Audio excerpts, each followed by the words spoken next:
Hello दोस्तों, कैसे हो आप। एक बार फिर हमारे YouTube channel reasonable study platform पर आपका स्वागत है। आज के इस वीडियो में हम उद्देश्य और विधेय टॉपिक का अध्ययन करेंगे। तो चलिए अपना वीडियो शुरू करते हैं।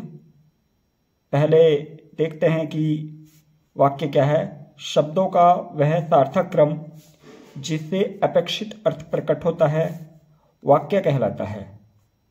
वाक्य के दो अंग होते हैं, पहला उद्देश्य और दूसरा विधेय।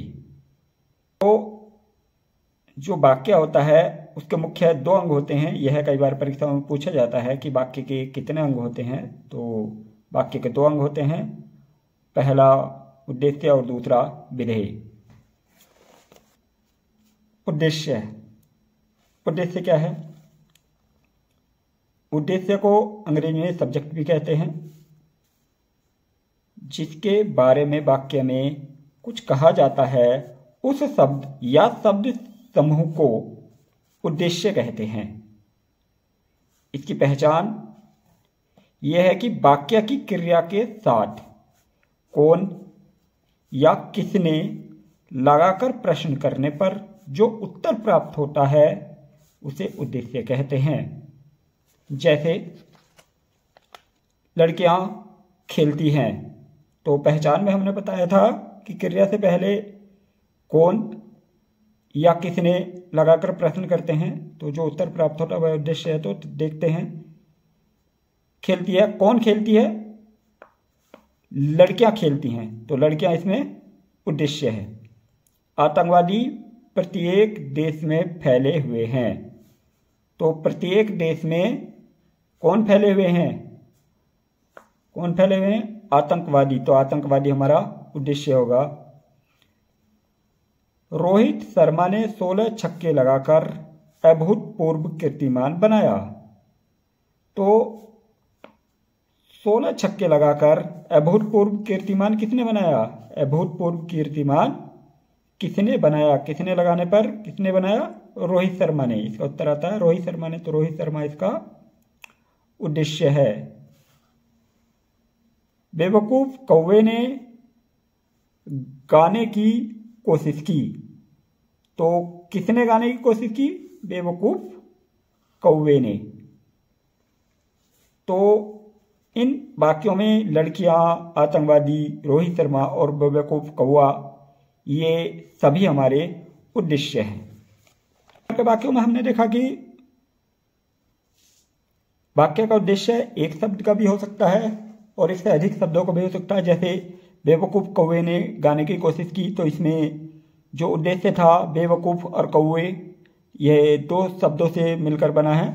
तो अब हम देखते हैं कि जब किसी वाक्य का उद्देश्य कई शब्दों से बनता है तो उसमें से केवल एक शब्द अधिक काम का होता है और यह ही संपूर्ण उद्देश्य भाग का साधारण उद्देश्य कहलाता है।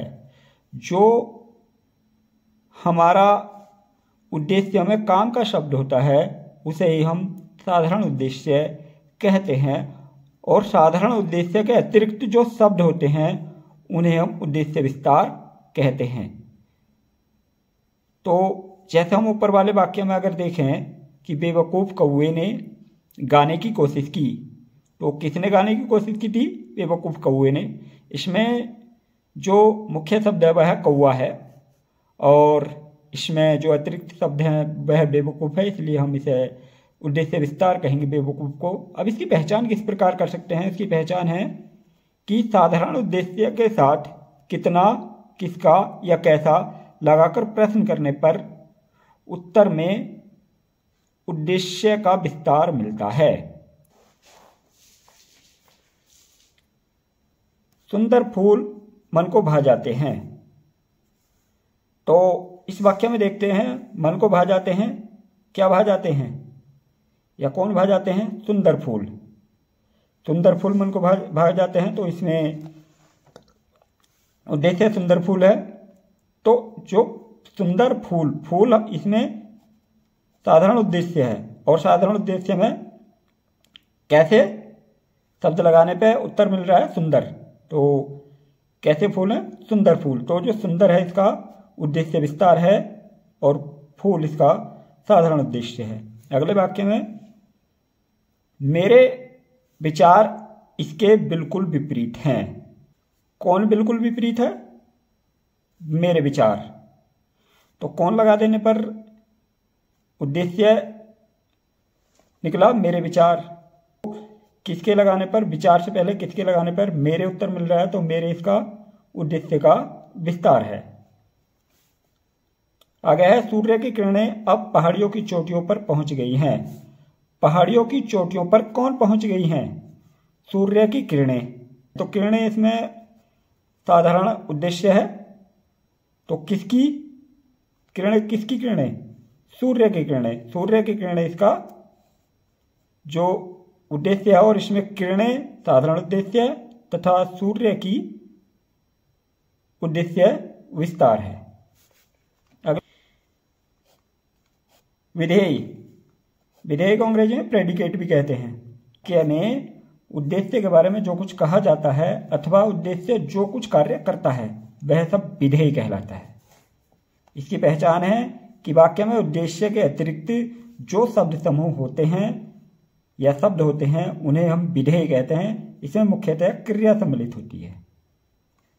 जैसे बालक पढ़ते हैं, तो कौन पढ़ते हैं? बालक।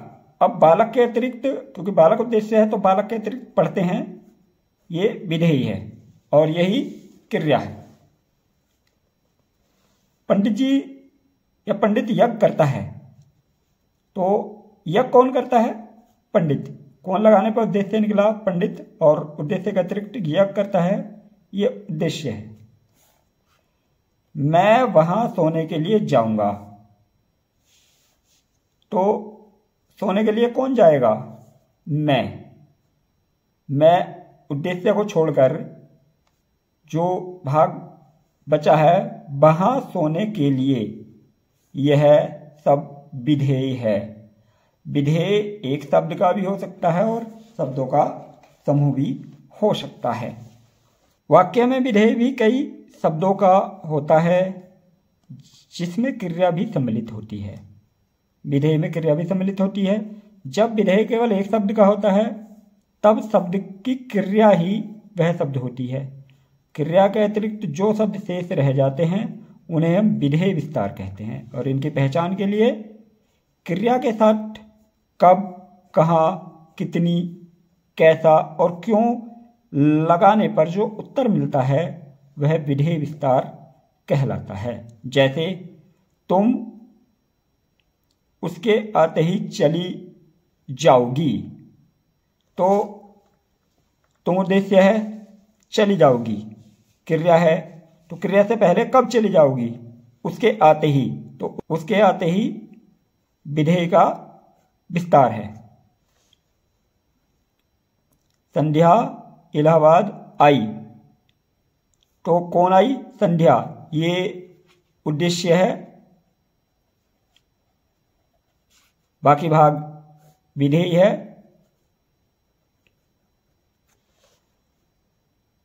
कहाँ आई? इलाहाबाद। कहाँ प्रश्न करने पर जो भाग बचता है वह विस्तार है, विधेय विस्तार। अब कुछ उदाहरण हैं और उन उदाहरणों से देखते हैं कि उद्देश्य कौन सा है और विधेय कौन सा है। उदाहरण है चांदनी प्रत्येक स्थान में छिटक गई। तो प्रत्येक स्थान में कौन छिटक गई? चांदनी। चांदनी उद्देश्य है। प्रत्येक स्थान में छिटक गई, ये विधेय है। अब हम छिटक गई के साथ कहाँ लगाएंगे तो उत्तर मिलेगा प्रत्येक स्थान में। तो विधेय का विस्तार है प्रत्येक स्थान में। प्रत्येक स्थान में विधेय विस्तार है और छिटक गई विधेय की क्रिया है। अगला वाक्य है शक्ति से अधिक बातें चतुराई सूचित नहीं करती हैं। तो कौन चतुराई सूचित नहीं करती हैं? शक्ति से अधिक बातें, यह उद्देश्य है और चतुराई से चतुराई सूचित नहीं करती है, ये विधेय है। ये विधेय है और ये उद्देश्य है। अब उद्देश्य एक से अधिक शब्दों का बना हुआ है, तो इसमें उद्देश्य विस्तार भी होगा। तो बातें, कैसी बातें? क्योंकि उद्देश्य में जो साधारण उद्देश्य है उससे पहले कैसी लगा देने पर जो उत्तर मिलता है वह उद्देश्य विस्तार होता है। तो कैसी बातें? शक्ति से अधिक। तो यह शक्ति से अधिक उद्देश्य विस्तार है। अगला वाक्य है, सैनिकों ने क्लाइव की वीरता देखकर उसे अपना सेनापति चुना। तो इसमें किसने सेनापति चुना? सैनिकों ने। सैनिक इसमें उद्देश्य है और चुना क्रिया है। क्यों चुना? क्लाइव की वीरता देखकर।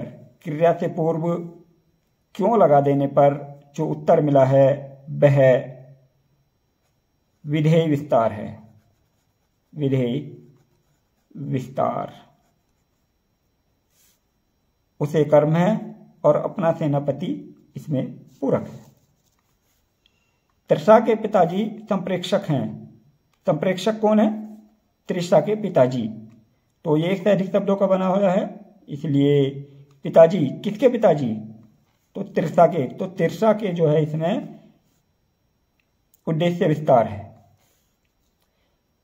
मिथिला के राजा जनक धनुष के न टूटने से निराश हो चुके थे। निराश कौन हो चुके थे? मिथिला के राजा जनक। जो इसमें एक